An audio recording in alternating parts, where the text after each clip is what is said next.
يا مصطفى محلى يا مصطفى محلى أنت حبيب الروح روحي العزيزة فداك روحي العزيزة فداك جل الذي سواك يا مصطفى محلى يا مصطفى محلاك أنت حبيب الروح روحي العزيزة فداك روحي العزيزة فداك.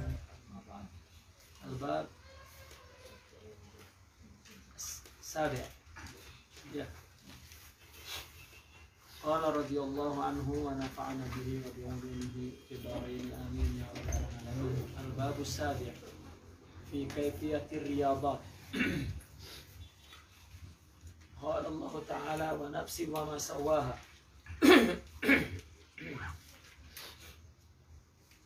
إلى آخره ونفس وما سواها فألهمها فجورها وتقواها قد أفلح من زكاها وقد خاب من دساها. Bab ketujuh ini adalah cara riyadhah. Cara riyadhah. Riyadhah dari kata raud, maknanya kasr. Yani riyadhatun nafs, maknanya kasrun nafs, memecahkan nafsu. Apa yang dipecahkan? Kekuatannya. Apa yang dipecahkan? Orientasinya lah, agar lemah. Nafsu. Apa nafsu itu? Nafsu boleh kita artikan adalah diri ini tubuh, seperti yang selama ini kita terangkan. Dan sekaligus sifat tubuh itu sendiri disebut nafsu. Seperti di Al-Quran mengatakan anfusakum. Anfus jamak dari nafs. Anfusakum. Jagalah dirimu, artinya tubuhmu. Karena jamaknya anfus. Ada jamak satu lagi nufus. Ya, seperti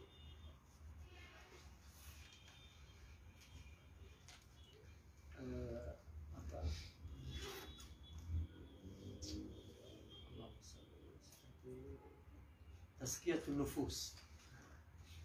Jadi kalau jamaknya nufus, tazkiyatun nufus, maka maknanya sifat diri itu sendiri. Ya, meskipun boleh juga anfus, maksudnya nufus, tergantung siapnya sebetulnya. Tapi dari segi akar maknanya, jika nafs jamaknya anfus, maknanya itu tubuh ini, diri ini, zat. Jika nafs jamaknya nufus, maka maksudnya adalah sifat diri itu, sifat zat. Tapi ada juga sedikit penggunaan tazkiyatul anfus,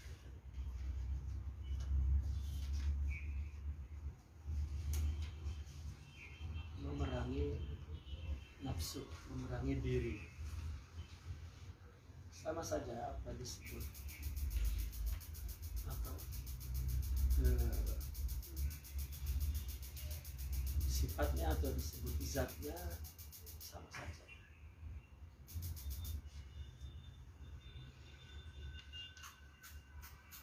Maka wa nafsi wa masawaha, demi tubuh ini, diri ini yang telah disempurnakan. Fa'alhamaha fujuraha wa taqwaha. Allah menginspirasikan, menanamkan sifat-sifat buruk dan sifat-sifat baik. Manusia lahir memiliki sifat baik dan sifat buruk. Sifat baik disebut nur, sifat buruk disebut zulum. Maka dalam diri kita pun ada sifat baik, ada sifat buruk. Namun baik buruk dari sifat diri ini, nafs ini, semuanya untuk individu diri dia.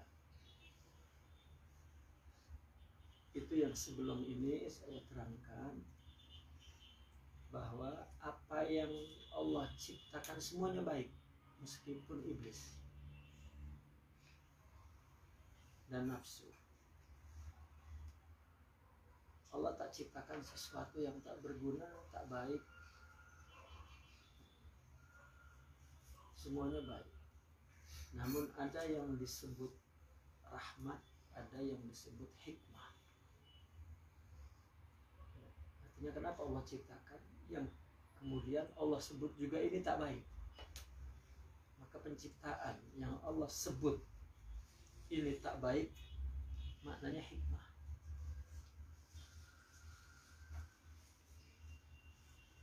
Yang memberikan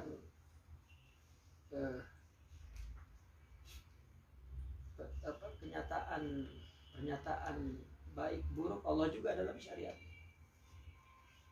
Ini wa nafsi wa masawwaha fa alhamaha fujuraha wa taqwaha, ini mulai tasyrik.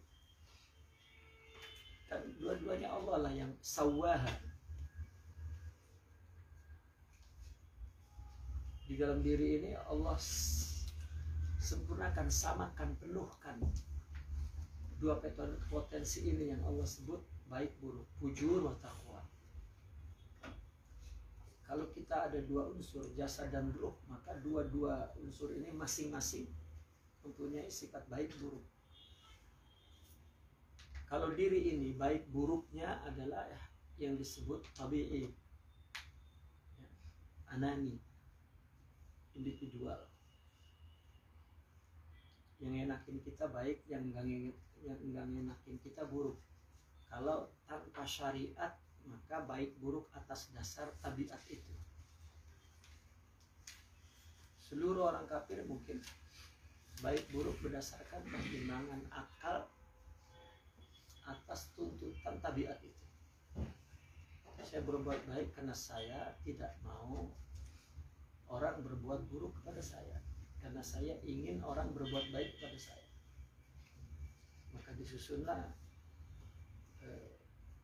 hukum adat untuk keperluan itu, baik buruk, untuk menjaga agar orang tidak susah, tidak celaka, tidak sengsara, tidak terganggu, tidak. Dan semua masing-masing disuruh untuk berbuat baik agar semua juga tidak mendapat perlakuan buruk. Bas. Tapi agama menyuruh ketika melakukan sesuatu bukan untuk diri tapi untuk Allah, mukhlishina lahuddin. Nah, maka ada baik buruk yang bersifat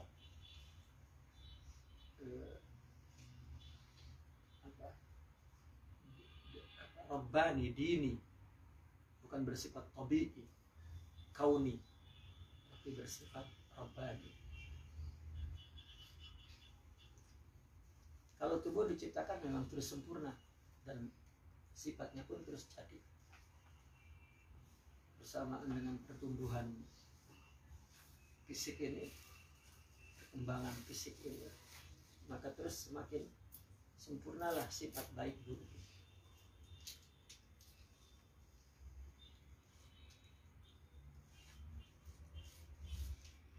Wa nafsi wa ma sawwaha fa alhamaha fujuraha wa taqwaha. Demi diri yang telah Allah sempurnakan, Allah ilhamkan di dalam diri ini baik dan buruk. Tetapi kemudian qad aflaha man zakkaha, ini fa'ilnya bukan Allah tapi sudah pelaku pemilik nafs itu. Kalau yang fa'alhamaha ini Allah fa'ilnya. Wa nafsi wa ma sawwaha fa'alhamaha, maka Allah ilhamkan, inspirasikan, artinya Allah sediakan di dalam diri ini potensi baik buruk menurut kemaslahatan ananiyah diri sendiri. Maka setiap orang itu anani, jadi jangan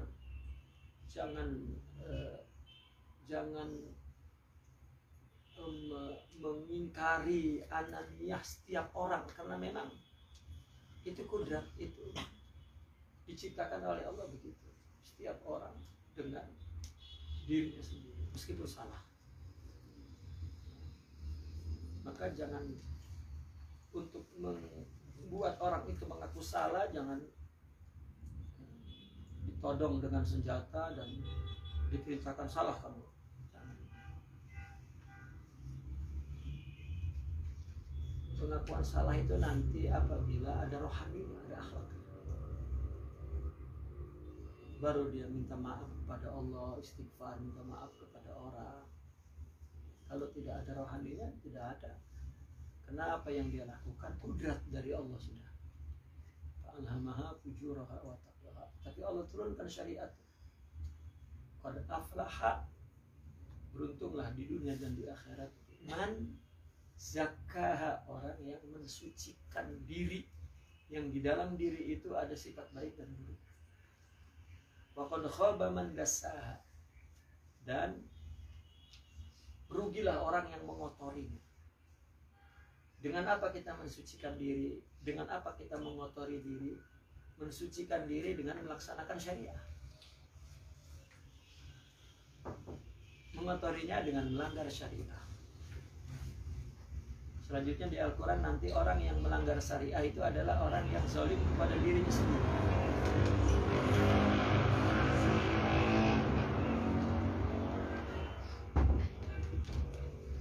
Selanjutnya ya, orang yang zalim kepada dirinya sendiri.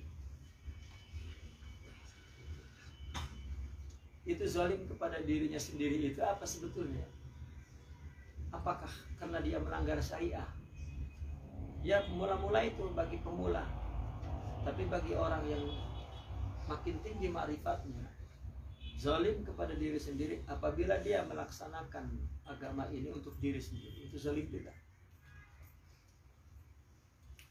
Karena Allah memerintahkan melakukannya karena Allah. Libtigha'i mardatillah.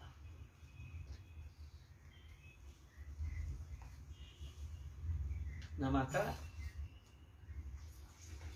ketika agama turun, isinya adalah perintah dan larangan agama itu. Maka kita melaksanakan perintah Allah karena Allah, meninggalkan larangan Allah karena Allah. Selama ini kita meninggalkan sesuatu dan melakukan sesuatu itu untuk kemaslahatan diri.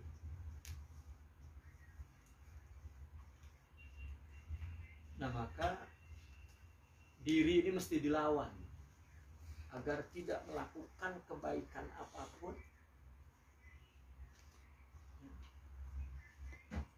bukan untuk kemaslahatan diri tapi lillah.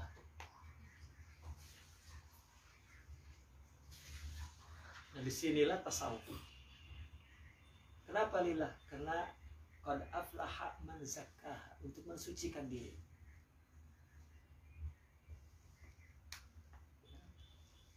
Wa qad khaba man dassaha. Nah, disitulah tasawuf bernama tazkiyatul anfus atau tazkiyatul nufus atau tazkiyatul nafs, mensucikan diri.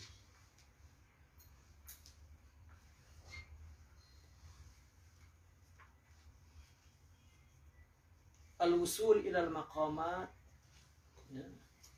la yahsul illa bitazkiyatin nafs. Untuk mencapai maqamat, apa maqamat ini? sifat-sifat rohani, akhlak mulia. Itu maqamah. Akhlak mahmudah, sifat mulia. Itu namanya maqamah. Ini tidak akan diperoleh melainkan dengan mensucikan diri. Mensucikan diri intinya hanya maksud utamanya adalah melakukan apapun bukan untuk diri, sucikan, tapi untuk Allah. Wa tanqiyati al-qalb, dan juga tanqiyah. Apa tanqiyah itu? Membersihkan kalbu, hati. Kemudian wa takhliyatur ruh, dan juga membersihkan ruh.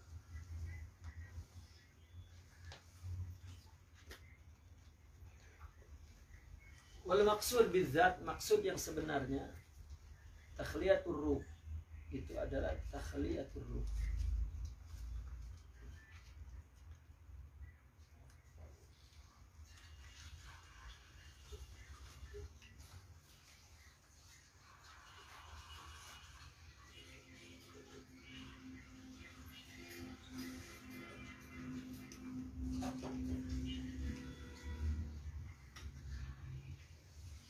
Allah. Wala tahsul takhliyatur ruh illa bitaskiyatil qalb. Jadi maksud yang sebenarnya adalah itu takhliyatur ruh. Namun kenapa? Kenapa ada tanqiyatul qalb atau tasfiyatul qalb? Karena takhliyatur ruh tidak dapat dilakukan, tidak berhasil kecuali dengan takhliyatur ruh. Mana tasfiyatul qalb? Wala tahsul takhliyatur ruh illa bitasfiyatil qalbi.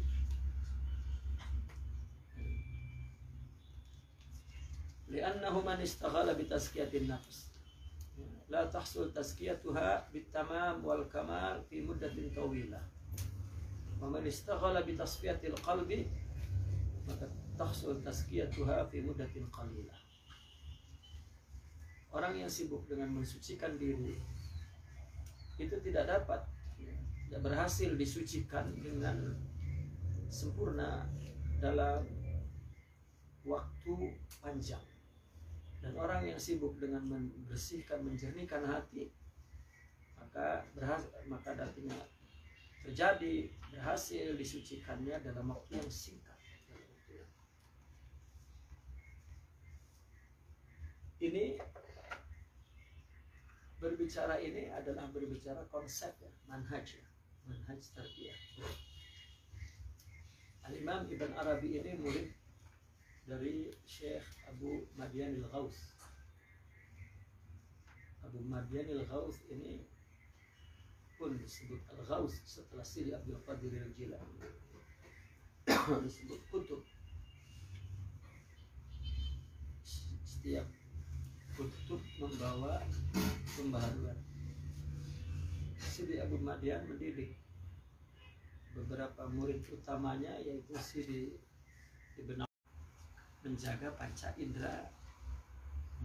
Maka ada kitab Bidayatul Hidayah dari Imam Al-Ghazali. Isinya setelah masalah-masalah fikih, kemudian masalah tasawuf, itu isinya menjaga 7 anggota tubuh panca indera sebagai saluran irigasi apalagi yang bermuara di hati. Kalau kotor ininya, maka orang ghadul basar ya, yang dijaga betul itu sayakunu waliya, akan menjadi wali karena hatinya bersih.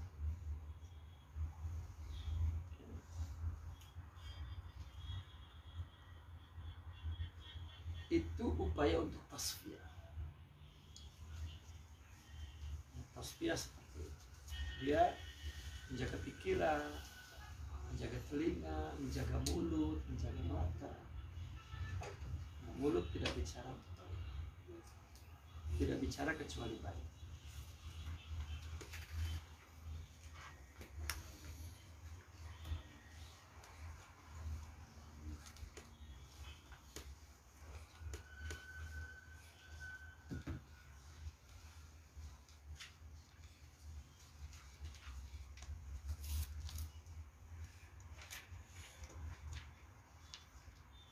Baik. Sampai di sini.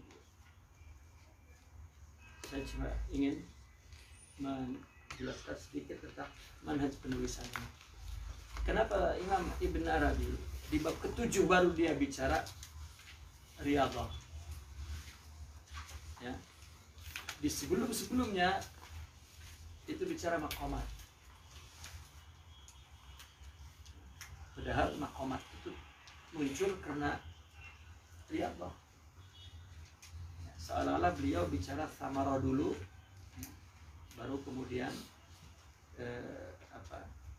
amaliyah untuk melakukan agar mendapatkan buah. Nah, ada orang yang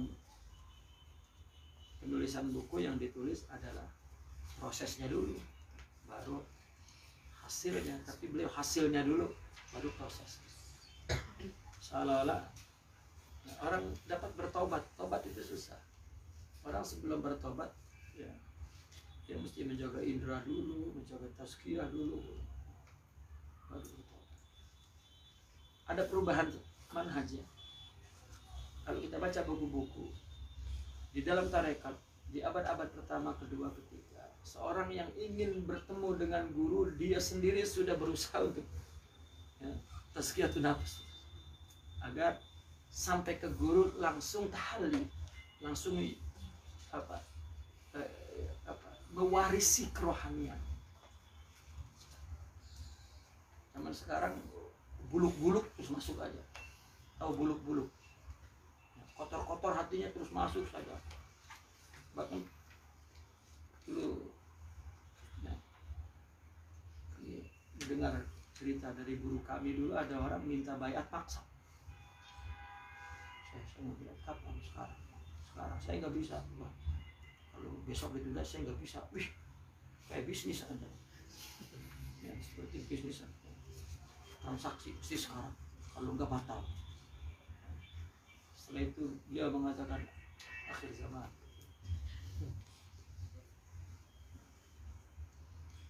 Dia nggak tahu apa sebetulnya.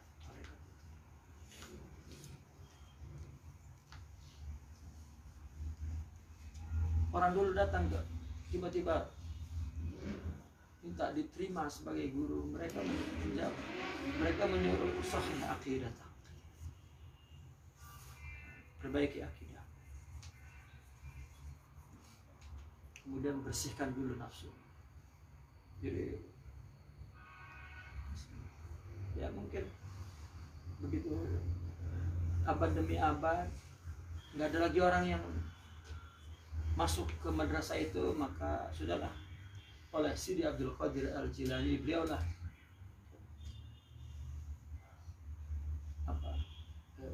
generasi yang sebagai mujaddid untuk memperbaiki keadaan manusia. Setelah Imam Al-Ghazali membuat konsep,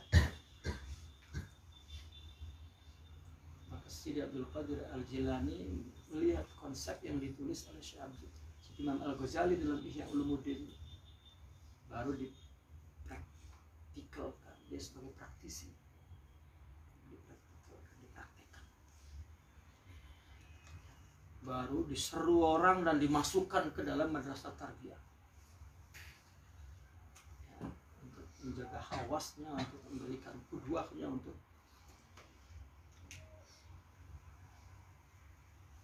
maka ada ungkapan Sidi Abdul Qadir Al-Jilani memasukkan muridnya ke dalam masjid, lalu oleh Sidi Abdul Salam Ibn Masis dikeluarkan kembali. Tarbiyah bukan di sini tapi dalam kehidupan. Disitulah manhaj.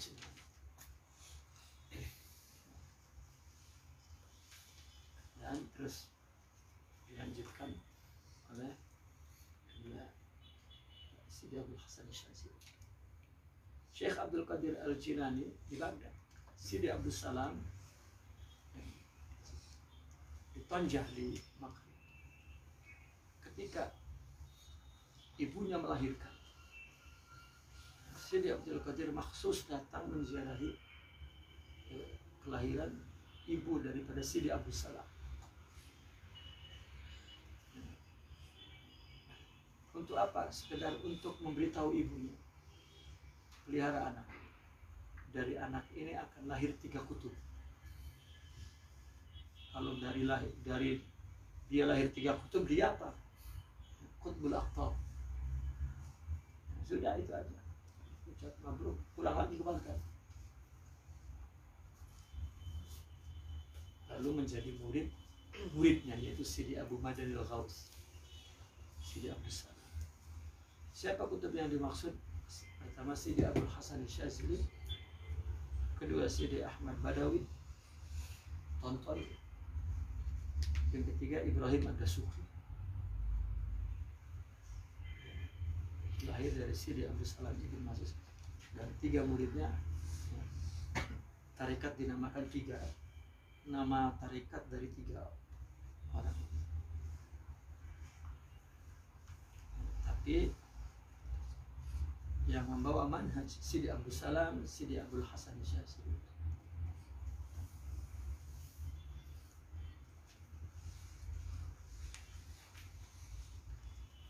Nah, maka buahnya dulu diterangin, maka yang berikutnya di bab 7 ini upaya untuk mendapatkan buah itu seperti apa. Riyadhah, tazkiyatul nafs dan tazkiyatul qalb. Tazkiyah bagaimana melawan nafsu ghadab dan nafsu marah. Adapun tazkiyatul qalb bagaimana menjernihkan hati dengan menjaga panca indera.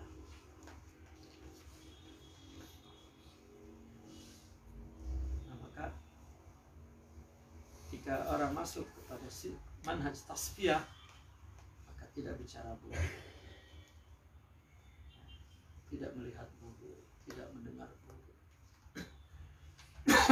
tidak berpikir buruk.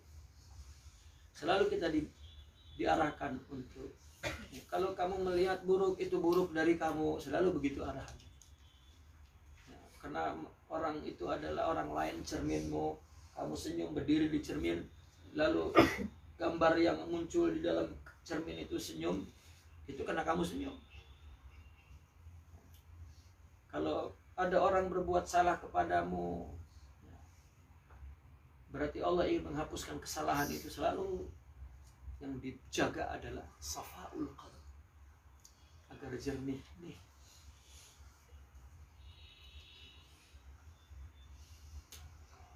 Namun tidak berarti tidak ada riyadhah, tetap ada. Namun manhaj berkaitan dengan manhaj. Naqifuna walhamdulillah.